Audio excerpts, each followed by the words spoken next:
Assalamualaikum warahmatullahi wabarakatuh. Selamat siang. Kami dari kelompok 2 akan mempresentasikan bab 11 yang berjudul Mengelola Sumber Daya Manusia. Sebelumnya kami akan memperkenalkan nama anggota kelompok kami. Yang pertama ada Cantika Ardiana, NPM 19. Yang kedua Abdul Aziz, NPM 183. Lalu Nikmah Nur Aida, NPM 197. Lalu Sinta Paulina, NPM 206, Anggi Wahyu Puspita, NPM 209, lalu Muhammad Rafli Maulana, NPM 214, dan yang terakhir Adelia Tabita, NPM 217. Pengertian manajemen sumber daya manusia. Manajemen sumber daya manusia adalah desain dan penerapan sistem formal dalam sebuah organisasi untuk menjamin penggunaan keahlian sumber daya manusia. Manajemen sumber daya manusia ini merupakan suatu proses menangani berbagai masalah pada ruang lingkup karyawan, pegawai, buruh, manajer, dan atau semua tenaga kerja yang menopang seluruh aktivitas dari organisasi. Bagian yang mengurusi sumber daya manusia pada organisasi biasanya disebut Departemen SDM. Fungsi manajemen sumber daya manusia adalah perencanaan, rekrutmen, dan seleksi. Lalu tujuan manajemen sumber daya manusia adalah meningkatkan kontribusi produktif para karyawan bagi organisasi secara strategik, etis, dan bertanggung jawab sosial. Pendekatan strategis. Pendekatan strategis terhadap manajemen sumber daya manusia terdiri atas 3 unsur penting. Yang pertama, semua manajer dilibatkan dalam manajemen sumber daya manusia. Yang kedua, para pegawai dipandang sebagai aset. Yang ketiga, manajemen sumber daya manusia adalah proses penyesuaian yang memadukan strategi dan tujuan organisasi dengan pendekatan yang tepat dalam mengelola modal manusia. Dalam perusahaan-perusahaan yang melakukan pendekatan strategis, manajer-manajer sumber daya manusia adalah pemain kunci dalam tim eksekutif dan memerankan peran sangat penting dalam mengerjakan kinerja. Beberapa persoalan strategis saat ini yang harus diperhatikan manajer adalah sebagai berikut. 1. Orang yang tepat untuk menjadi lebih kompetitif pada landasan global. 2. Orang yang tepat untuk memperbaiki kualitas, inovasi, dan layanan pelanggan. 3. Orang yang tepat untuk dapat bertahan dalam merger dan akuisisi. 4. Orang yang tepat untuk menerapkan teknologi informasi baru untuk e-bisnis. Semua keputusan strategis ini menentukan kebutuhan sebuah perusahaan untuk memperoleh keterampilan dan pegawai.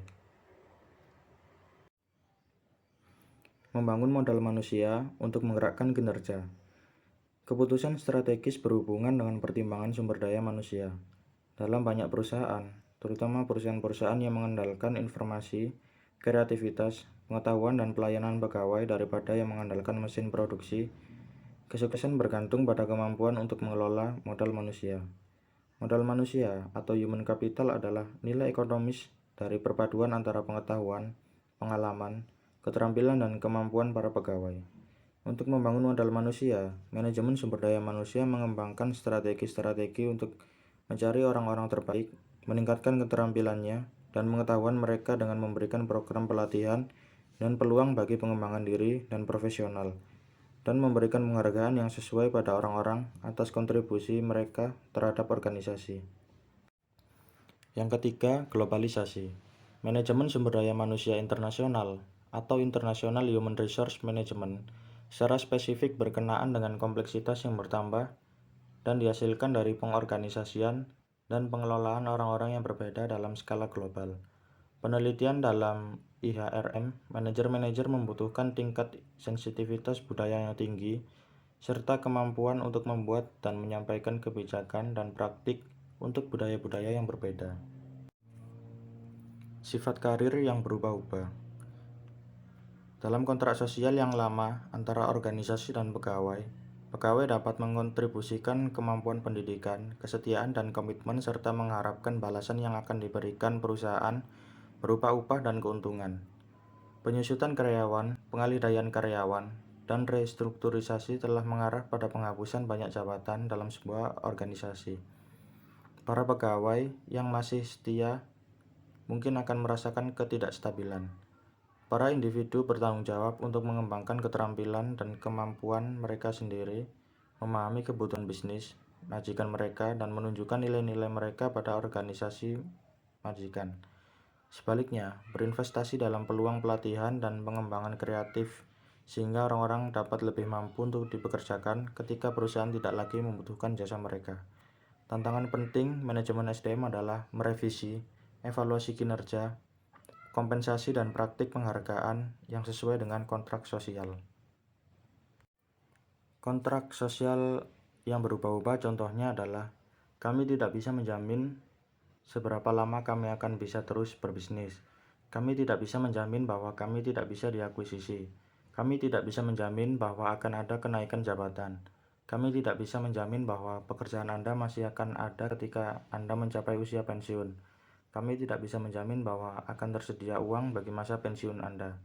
Kami tidak bisa mengharapkan kesetiaan Anda, dan kami bahkan tidak yakin jika kami menginginkan kesetiaan Anda. Inovasi dalam manajemen sumber daya manusia. Inovasi muncul dari pikiran individu kreatif yang bekerja pada lingkungan yang menumbuhkan dan mendorong munculnya inovasi. Perusahaan perlu melakukan terobosan-terobosan dengan melakukan inovasi untuk menciptakan dan meraih keunggulan kompetitif. Perusahaan memiliki sumber-sumber keunggulan kompetitif yang meliputi sumber daya fisik, sumber daya finansial, struktur dan sistem produksi, dan sumber daya manusia atau SDM. SDM merupakan sumber keunggulan kompetitif yang utama karena pengelolaan sumber keunggulan lain secara otomatis memerlukan penanganan dari SDM yang ada. Pengelolaan SDM harus diperhatikan agar menunjang strategi bisnis yang akan diterapkan.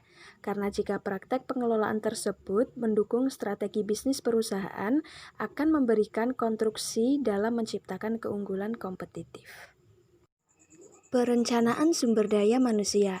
Langkah pertama dalam mencari orang yang tepat yaitu melalui perencanaan sumber daya manusia yang merupakan perkiraan kebutuhan akan sumber daya manusia dan penyesuaian individu dengan lowongan kerja yang diharapkan. Dengan mengantisipasi kebutuhan sumber daya manusia di masa yang akan datang, organisasi tersebut dapat mempersiapkan dirinya untuk memenuhi tantangan persaingan secara lebih efektif daripada organisasi yang bereaksi terhadap permasalahan hanya ketika permasalahan tersebut muncul. Langkah yang berikutnya yaitu perekrutan. Perekrutan diartikan sebagai aktivitas atau praktik yang menentukan karakteristik pelamar kerja yang menjadi objek diterapkannya prosedur seleksi. Kini banyak perekrutan yang dilakukan lewat internet. Rekrutan pelamar kerja secara online secara drastis memperluas capaian perekrutan yang dilakukan organisasi dengan menawarkan akses pada lebih banyak pelamar dan penghematan waktu serta uang. Selain menampilkan pembukaan pekerjaan di situs perusahaan, banyak organisasi menggunakan situs perekrutan komersial di mana para pelamar kerja dapat mengeposkan CV mereka dan perusahaan dapat mencari pelamar kerja yang berkualitas. Inovasi dalam rekrutmen. Manajer terkadang harus mencari pendekatan inovatif untuk merekrut pegawai organisasi mereka. Satu metode yang sangat efektif adalah mendapatkan referensi dari pegawai yang saat itu sedang bekerja di perusahaan yang bersangkutan. Banyak organisasi menawarkan berupa uang pada pegawai-pegawai yang memberikan nama orang-orang yang sering menerima pekerjaan karena referensi dari pegawai adalah salah satu metode termurah dan terpercaya dalam melakukan perekrutan eksternal. Langkah berikutnya yang dilakukan manajer adalah menyeleksi pegawai yang dikehendaki dari sejumlah pelamar. Dalam proses seleksi atau selection, atasan menilai karakteristik pelamar kerja dalam upaya menentukan kesesuaian antara karakteristik pekerjaan dan karakteristik pelamar kerja. Beberapa alat seleksi digunakan untuk menilai kualifikasi pelamar kerja. Sesuatu yang paling sering digunakan adalah formulir lamaran kerja, wawancara, tes pemekerjaan, dan pusat penilaian. Penelitian menunjukkan bahwa makin besar persyaratan keterampilan dan tuntutan pekerjaan dari sebuah lowongan kerja, maka semakin besar pula jumlah dan ragam alat seleksi yang digunakan organisasi tersebut. Yang pertama, formulir lamaran atau application form digunakan untuk mengumpulkan informasi tentang pendidikan, pengalaman kerja, dan karakteristik latar belakang si pencari kerja. Penelitian pada industri asuransi jiwa menunjukkan bahwa inventaris informasi biografi dapat secara valid memprediksi kesuksesan pekerjaan di masa depan. Berikutnya yaitu wawancara. Wawancara berperan sebagai jalur komunikasi dua arah yang memungkinkan organisasi maupun pelamar kerja untuk mengumpulkan informasi yang mungkin akan sangat sulit didapatkan tanpa wawancara. Berikutnya, tes pemekerjaan atau employment test dapat berupa tes kecerdasan, tes bakat dan keterampilan, serta inventory kepribadian. Kemudian, pusat penilaian digunakan untuk menyeleksi individu-individu yang memiliki potensi tinggi dalam karir manajer. Yang terakhir, pengecekan online. Salah satu cara terbaru untuk menaksir tepat atau tidaknya seorang kandidat bagi perusahaan adalah dengan melihat apa yang orang tersebut katakan tentang dirinya dalam situs-situs jejaring sosial seperti Facebook dan MySpace. Mengelola talenta. Setelah melakukan seleksi, tujuan lain manajemen SDM adalah mengembangkan pegawai menjadi tenaga kerja yang efektif. Aktivitas-aktivitas pengembangan yang paling penting terdiri atas pelatihan dan penghargaan terhadap kinerja. Pelatihan dan pengembangan. Pelatihan dan pengembangan mewakili upaya terencana yang dilakukan perusahaan untuk memfasilitasi pembelajaran bagi pegawai tentang keterampilan dan perilaku yang berhubungan dengan pekerjaan.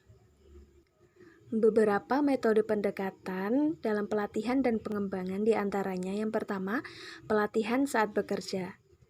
Dalam pelatihan saat bekerja, on-time job training atau OJT, seorang pegawai yang berpengalaman diminta untuk membawa seorang pegawai baru untuk terbang bersama dan menunjukkan pada pegawai baru tersebut bagaimana mengerjakan kewajiban dalam bekerja. Salah satu jenis pelatihan saat bekerja terdiri atas memindahkan orang-orang ke berbagai jenis pekerjaan dalam organisasi tersebut, di mana orang-orang tersebut bekerja dengan pegawai-pegawai yang berpengalaman untuk mempelajari tugas-tugas yang berbeda. Yang berikutnya yaitu melalui Universitas Badan Hukum atau Corporate University, yang merupakan fasilitas pelatihan dan pendidikan di dalam yang menawarkan peluang pembelajaran berbasis luas pada para pegawai dan seringkali bagi pelanggan, pemasok, dan juga rekan strategis selama karir mereka. Berikutnya, kenaikan jabatan dari dalam. Kenaikan jabatan dari dalam yang membantu perusahaan mempertahankan dan mengembangkan orang-orang yang berharga. Kenaikan jabatan memberikan tugas-tugas yang lebih menantang, menentukan tanggung jawab baru, dan membantu pegawai untuk berkembang dengan memperluas dan mengembangkan kemampuan mereka.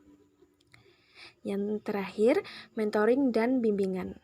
Dengan mentoring, seorang pegawai yang sudah berpengalaman akan membimbing dan mendukung seorang pegawai baru atau yang kurang berpengalaman. Sedangkan bimbingan atau coaching adalah sebuah metode pengarahan, penginstruksian, dan pelatihan seorang pegawai dengan tujuan untuk mengembangkan keterampilan manajemen khusus. Aktivitas pengembangan yang berikutnya yaitu penilaian kinerja. Penilaian kinerja atau performance appraisal terdiri atas langkah-langkah pengamatan dan penilaian kinerja pegawai, pencatatan penilaian, dan pemberian umpan balik kepada para pegawai. Selama penilaian kinerja pegawai, manajer-manajer terampil akan memberikan umpan balik dan pujian atas unsur-unsur yang dapat diterima dari kinerja pegawai. Manajer-manajer juga menggambarkan area kinerja yang perlu diperbaiki. Para pegawai dapat menggunakan informasi ini untuk mengubah kinerja mereka ke arah yang lebih baik lagi. Menilai kinerja secara akurat.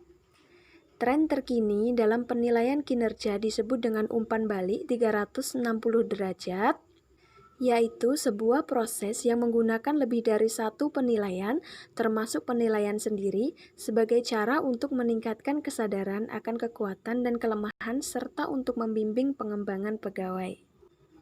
Metode alternatif lain dalam pengevaluasian kinerja adalah sistem peningkatan tinjauan kinerja. Akan tetapi, metode ini makin menerima kritikan karena secara esensi mengevaluasi pegawai dengan cara mengadukan pegawai melawan pegawai lainnya. Para penganjur mengatakan bahwa teknik ini memberikan cara yang efektif untuk menilai kinerja dan menawarkan panduan bagi pengembangan pegawai. Akan tetapi, para kritikus dari sistem ini, yang terkadang disebut Rank and Yang, berpendapat bahwa sistem ini didasarkan pada penilaian subjektif, dapat menciptakan hasil yang tidak seimbang, dan mendiskriminasi pegawai yang berbeda dari gaya biasa diterima. Kesalahan evaluasi kinerja. Salah satu permasalahan yang paling berbahaya adalah stereotip atau stereotyping yang terjadi bila orang yang melakukan penilaian menempatkan seorang pegawai ke dalam suatu kelas atau kategori berdasarkan satu atau beberapa ciri maupun karakteristik. Misalnya, memberikan stereotip pada seorang pekerja tua sebagai pekerja lamban dan lebih sulit dilatih. Kesalahan lain dalam penilaian adalah efek halo atau halo effect, di mana manajer memberikan penilaian yang sama pada seorang pegawai di semua dimensi kerjanya, bahkan ketika kinerjanya baik dalam dimensi tertentu tetapi buruk dalam dimensi lainnya. Pendekatan untuk mengatasi kesalahan dalam mengevaluasi kinerja adalah dengan menggunakan teknik skala penilaian berdasarkan perilaku atau Behaviorally Encoded Rating Scale atau BARS yang dikembangkan dari kejadian-kejadian penting yang berhubungan dengan kinerja pegawai. Setiap skala kinerja dilakukan menurut perilaku tertentu yang menggambarkan tingkatan kinerja yang beragam. Dengan menghubungkan kinerja pegawai dan kejadian-kejadian tertentu, orang yang memberi nilai dapat melakukan evaluasi kinerja pegawai secara lebih akurat. Mempertahankan tenaga kerja efektif. Beberapa upaya untuk mempertahankan tenaga kerja efektif diantaranya yaitu kompensasi, keuntungan, dan pemberhentian. Yang pertama, kompensasi. Istilah kompensasi atau compensation merupakan semua pembayaran yang berupa uang dan semua barang atau komoditas yang digunakan sebagai pengganti uang untuk memberi penghargaan kepada pegawai. Struktur kompensasi sebuah organisasi terdiri atas upah atau gaji dan keuntungan seperti asuransi kesehatan, liburan yang didanai, atau pusat kebugaran bagi pegawai. Sistem kompensasi yang efektif dapat membantu menarik dan mempertahankan pekerja-pekerja berbakat dan dapat memberikan dampak terhadap kinerja strategis. Ada beberapa sistem dalam pemberian kompensasi kepada pegawai. Yang pertama, sistem upah dan gaji. Pendekatan yang biasa dilakukan untuk memberikan kompensasi pada para pegawai adalah pembayaran berdasarkan pekerjaan, yang berarti mengaitkan kompensasi dengan tugas-tugas tertentu yang dikerjakan seorang pegawai. Namun, sistem ini mendatangkan beberapa masalah. Pada satu sisi, pembayaran berdasarkan pekerjaan mungkin tidak akan berhasil menghargai jenis perilaku pembelajaran yang dibutuhkan agar organisasi dapat beradaptasi dan bertahan dalam lingkungan saat ini. Yang berikutnya, keadilan kompensasi. Bisa dilakukan melalui evaluasi pekerjaan atau job evaluation yang merupakan proses penentuan nilai atau manfaat pekerjaan-pekerjaan dalam sebuah organisasi dengan cara pengujian isi dari pekerjaan tersebut.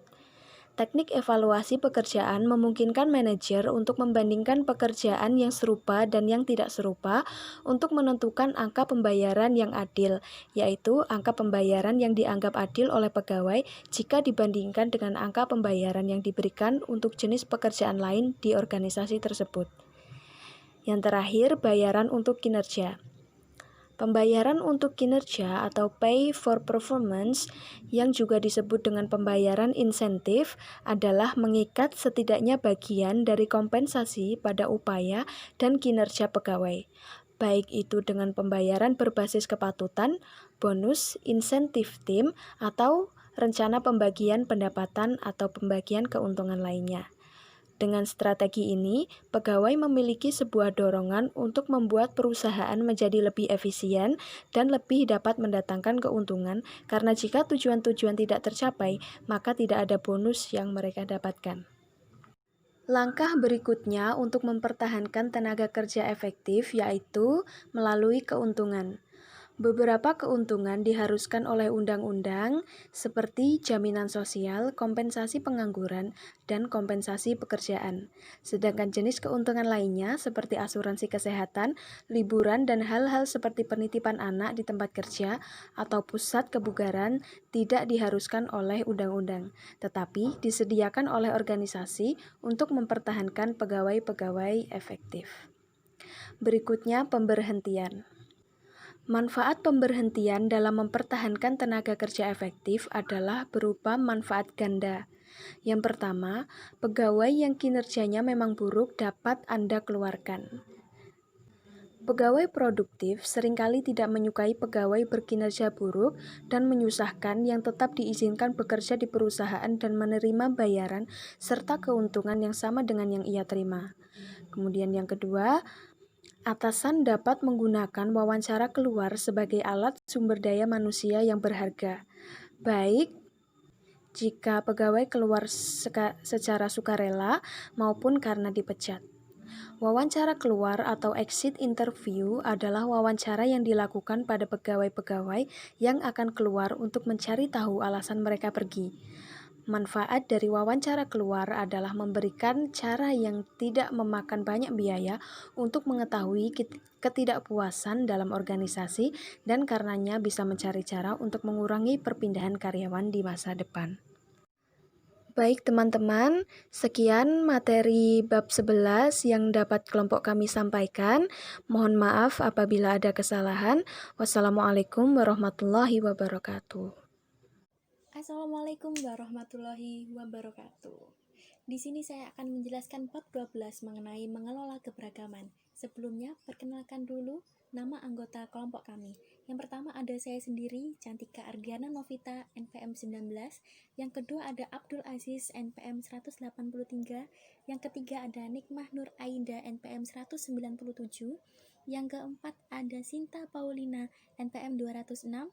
Yang kelima ada Anggi Wahyu Puspita, NPM 209. Yang keenam ada Muhammad Rafli Maulana, NPM 214. Dan yang ketujuh ada Anelia Tabita Safa, NPM 217. Berikut ini adalah pemaparannya. Baik, yang pertama saya akan menjelaskan mengenai tempat kerja yang berubah.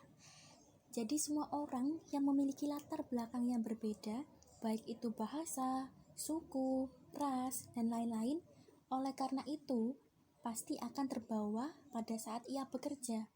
Jadi kesimpulan saya, keberagaman pada saat bekerja adalah salah satu cerminan kecil dari keberagaman budaya pada tempat-tempat kerja dalam negeri atau dunia yang lebih besar lagi. Selanjutnya mengenai keberagaman di Amerika Serikat. Jadi perusahaan-perusahaan di Amerika Serikat sekarang ini mencerminkan citra negara tersebut sebagai kuali peleburan budaya. Tetapi dengan pengertian yang sedikit berbeda. Di masa lalu, Amerika Serikat adalah tempat di mana orang-orang dari asal bangsa, etnis, ras, dan agama yang berbeda kemudian bergabung dan berbaur untuk menyerupai satu sama lain. Jadi organisasi-organisasi baru telah mengakui bahwa setiap orang tidaklah sama dan bahwa perbedaan yang dibawa orang-orang tersebut ke tempat kerja adalah hal yang berharga. Bukannya mengharapkan semua pegawai untuk mengadaptasi sikap dan nilai yang serupa, manajer harus belajar bahwa perbedaan ini memungkinkan perusahaan untuk bersaing di tingkat global dan untuk membuka jalan pada sumber-sumber yang kaya akan talenta baru. Dengan demikian, keberagaman di perusahaan Amerika telah menjadi topik inti karena adanya perubahan yang besar yang terjadi di tempat kerja dan basis konsumen di masa kini. Rata-rata pekerja saat ini adalah orang yang cukup berumur dan yang lebih banyak lagi adalah wanita, orang kulit berwarna, dan imigran yang mencari pekerjaan dan peluang untuk maju. Selanjutnya ada keberagaman dalam skala global. Budaya-budaya nasional adalah hal yang tidak kentara, bisa menyebar dan sulit untuk dimengerti. Namun, penting sekali bagi manajer di suatu perusahaan untuk belajar memahami budaya lokal dan menghadapi budaya tersebut dengan baik. Banyak perusahaan yang telah serius menghadapi tantangan ini dan perusahaan tersebut mengalami pertumbuhan di pasar global tentunya. Jadi, berbisnis secara global berarti bahwa pelanggan kita pun pasti beragam, pemegang saham di perusahaan pun pasti beragam, populasi yang tersedia bagi kita, produktivitas, kreativitas, inovasi, dan orang-orang yang menjadi pemasok bagi perusahaan pun pasti beragam. Jadi tidak mungkin kita menjalankan bisnis dengan baik tanpa adanya pemahaman yang mendalam dan menerima semua unsur ini. Sebelum belajar lebih jauh mengenai mengelola keberagaman, kita harus tahu apa itu keberagaman. Jadi keberagaman atau diversity adalah segala hal yang membuat orang menjadi berbeda. Keberagaman tidak selalu diartikan dengan pengertian luas seperti itu. Beberapa dekade yang lalu, banyak perusahaan mendefinisikan keberagaman dalam kaitannya dengan ras, jenis kelamin, umur, gaya hidup, dan kecacatan. Fokus tersebut telah membantu menciptakan kesadaran, mengubah pola pikir, dan menciptakan peluang-peluang yang baru lagi bagi banyak orang sekarang ini. Kini, perusahaan-perusahaan menganut pengertian yang lebih menyeluruh dari kata keberagaman, yang mana mengakui spektrum perbedaan yang memengaruhi bagaimana para pegawai melakukan pendekatan pada pekerjaan mereka, berinteraksi dengan orang lain, mendapatkan kepuasan dari pekerjaan mereka, dan tentunya menentukan bagaimana mereka menempatkan diri di tempat mereka bekerja. Kemudian apa aja sih keuntungan dari keberagaman di tempat kerja? Nah, perusahaan-perusahaan yang membangun organisasi yang kuat dan beragam pasti akan memetik banyak keuntungan. Nah, di bawah ini adalah beberapa keuntungan dari keberagaman di tempat kerja. Yang pertama ada penggunaan talenta pegawai yang lebih baik. Jadi perusahaan yang memiliki orang-orang bertalenta terbaik adalah perusahaan yang memiliki daya saing terbaik. Akan tetapi, perusahaan harus menyediakan peluang dan kemajuan karir untuk pegawai-pegawainya yang berasal dari kaum minoritas atau wanita untuk mempertahankan keberadaan mereka. Yang kedua ada pemahaman pasar yang bertambah. Pasar konsumen kini semakin beragam. Tenaga kerja juga beragam sehingga dapat mengantisipasi dan menjawab kebutuhan pelanggan yang terus berubah secara lebih baik. Yang ketiga ada lingkup pemahaman kepemimpinan yang bertambah. Jadi tim manajemen puncak yang homogen cenderung memiliki perspektif yang kurang dapat membuat perkiraan. Kemudian yang keempat ada kualitas pemecahan masalah oleh tim yang baik. Jadi tim yang beranggotakan orang-orang dengan latar belakang yang berbeda pasti akan membawa pandangan yang berbeda pula ke dalam diskusi tersebut, dan yang nantinya akan menghasilkan ide-ide dan solusi yang pastinya lebih kreatif. Dan yang terakhir, biaya yang berkenaan dengan perpindahan pegawai, ketidakhadiran, dan tuntutan pidana yang masih berkurang. Perusahaan-perusahaan mengadopsi tenaga kerja yang beragam pasti akan mengalami berkurangnya pergantian karyawan, ketidakhadiran, dan tuntutan pengadilan.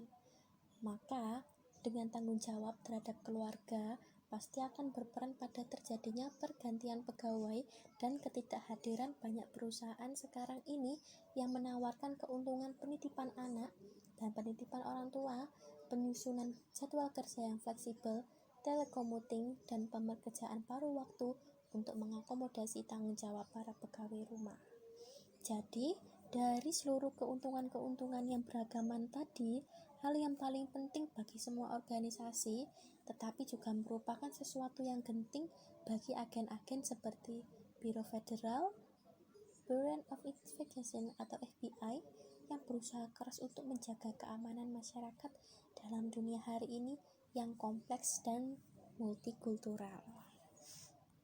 Faktor-faktor yang membentuk keberat-sebelahan pribadi. Yang pertama, prasangka, diskriminasi, dan stereotip.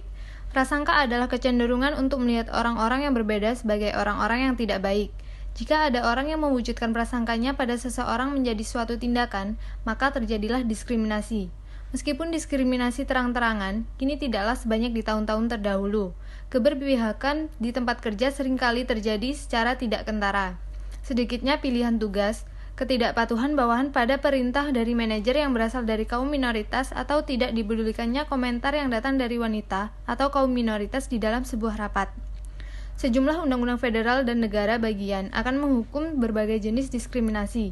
Undang-undang tersebut diantaranya adalah Kitab 7 Civil Rights Act tahun 1964 yang melarang diskriminasi atas dasar ras, warna kulit, agama, asal bangsa, dan jenis kelamin.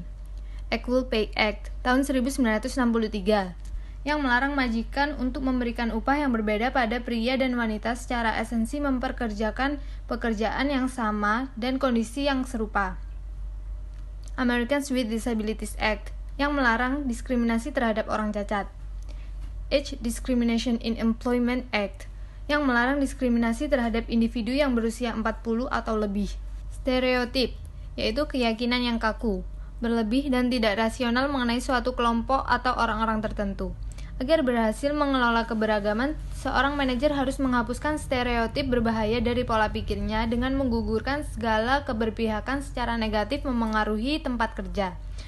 Yang kedua, etnosentris. Etnosentris adalah keyakinan bahwa satu kelompok atau subkultur tertentu bersifat superior dibandingkan dengan kelompok atau budaya lain. Etnosentrisme membuat orang lain sulit menghargai perbedaan. Untuk memandang budaya sendiri sebagai budaya terbaik adalah kecenderungan alami di antara banyak orang. Selain itu, dunia bisnis masih cenderung menunjukkan nilai, perilaku, dan asumsi berdasarkan pengalaman dari tenaga kerja pria kelas menengah berkulit putih dan agak homogen. Selanjutnya, faktor-faktor yang memengaruhi karir wanita. Yang pertama ada atap kaca. Atap kaca adalah halangan yang tidak terlihat di mana memisahkan wanita dari jabatan manajer puncak. Wanita dapat mendongak dan melihat jabatan manajer puncak melalui atap tersebut, tetapi mereka terhalang rintangan tidak terlihat, seperti sikap stereotip atau mayoritas yang menghambat mereka untuk maju. Yang kedua ada tren opt-out. Ada banyak wanita yang tidak pernah menabrak atap kaca karena mereka memilih untuk tidak melakukannya. Perdebatan pun muncul mengenai alasan sejumlah besar wanita yang keluar dari karir.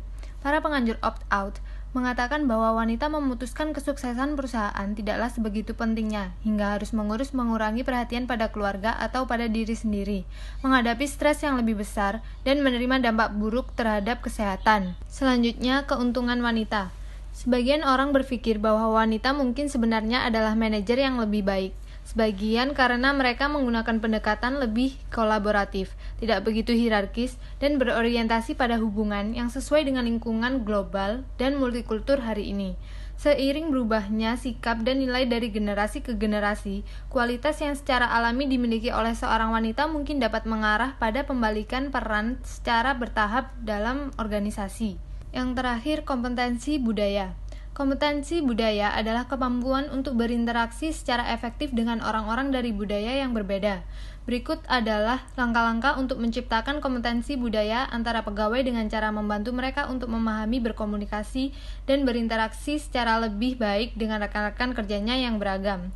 Langkah yang pertama, yaitu mencari tahu masalah yang berhubungan dengan keberagaman di dalam organisasi. Langkah kedua, memperkuat komitmen manajer puncak. Langkah ketiga, memilih solusi yang sesuai dengan strategi yang seimbang. Langkah keempat, menuntut hasil dan meninjau kembali tujuan-tujuan. Langkah kelima, menjaga momentum untuk mengubah budaya. Inisiatif dan program keberagaman. Organisasi dapat mengembangkan inisiatif dan program yang berkenaan dengan permasalahan keberagaman yang unik. Inisiatif-inisiatif ini adalah: yang pertama, mengubah struktur dan kebijakan. Banyak kebijakan yang ada di organisasi pada awalnya dirancang untuk disesuaikan dengan stereotip pegawai pria. Kini, perusahaan-perusahaan terdepan telah mengubah struktur. Yang kedua, memperluas upaya perekrutan. Bagi sebagian besar organisasi, pendekatan baru dalam melakukan perekrutan berarti menggunakan strategi perekrutan formal dengan lebih baik. Menawarkan program pemahaman untuk memberikan kesempatan pada orang-orang, dan mengembangkan cara-cara kreatif untuk menarik pasar tenaga kerja yang sebelumnya tidak digunakan. Yang ketiga, membangun hubungan mentor. Kemajuan yang baik dari anggota kelompok yang beragam berarti bahwa organisasi harus mencari cara untuk menghapuskan atap kaca. Salah satu struktur paling baik untuk mencapai tujuan ini adalah hubungan mentor. Seorang mentor adalah seorang anggota organisasi yang tingkatannya lebih tinggi, yang berkomitmen untuk memberikan mobilitas dan dukungan untuk menaiki titian karir profesional. Program mentoring memberikan pelatihan langsung dan informasi dalam kaum minoritas dan perempuan tentang norma dan penghargaan organisasi. Seorang mentor juga bertindak sebagai teman dan penasihat, yang membuat pegawai merasa lebih percaya diri dan merasa mampu. Yang keempat, mengakomodasi kebutuhan khusus. Banyak orang yang memiliki kebutuhan-kebutuhan khusus yang mungkin tidak disadari oleh manajer-manajer puncak. Misalnya, jika sejumlah orang yang menempati jabatan bawah di organisasi adalah orang tua tunggal, perusahaan dapat menyusun kembali jadwal kerja dan memberikan kesempatan bagi mereka dengan cara membuat penitipan anak. Jika para pekerja kasar adalah orang-orang tidak bisa berbahasa Inggris, materi pelatihan dan paket informasi dapat disediakan dalam bahasa lain, atau organisasi dapat menyediakan kelas pelajaran bahasa Inggris. Yang kelima, memberikan pelatihan keterampilan keberagaman. Pelatihan keberagaman adalah pelatihan khusus yang dirancang untuk memberikan pendidikan pada pegawai tentang pentingnya keberagaman, membuat pegawai mengetahui keberpihakannya, serta mengajari pegawai keterampilan untuk berkomunikasi dan bekerja dalam tempat yang beragam. Yang keenam, meningkatkan kesadaran atas pelecehan seksual. Pelecehan seksual menyebabkan lingkungan kerja yang tidak sehat dan tidak produktif. Untuk menghapuskan pelecehan seksual, perusahaan dapat menawarkan program kesadaran terhadap pelecehan seksual yang akan menciptakan kesadaran tentang apakah itu pelecehan seksual dan percabangan pelanggaran hukum. Berikut bentuk-bentuk pelecehan seksual.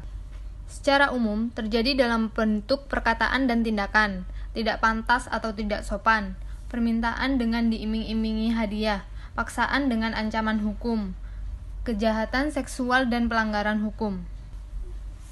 Selanjutnya, inisiatif keberagaman yang baru.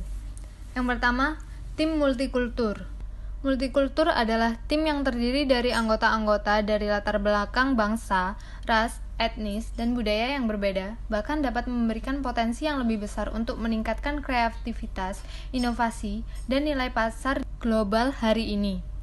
Tim-tim multikultur biasanya mengalami lebih banyak kesulitan dalam belajar berkomunikasi dan bekerja sama dengan mulus, tetapi dengan pelatihan lalu lintas budaya yang efektif dan pengelolaan yang baik, tim-tim dapat belajar untuk bekerja sama dengan baik.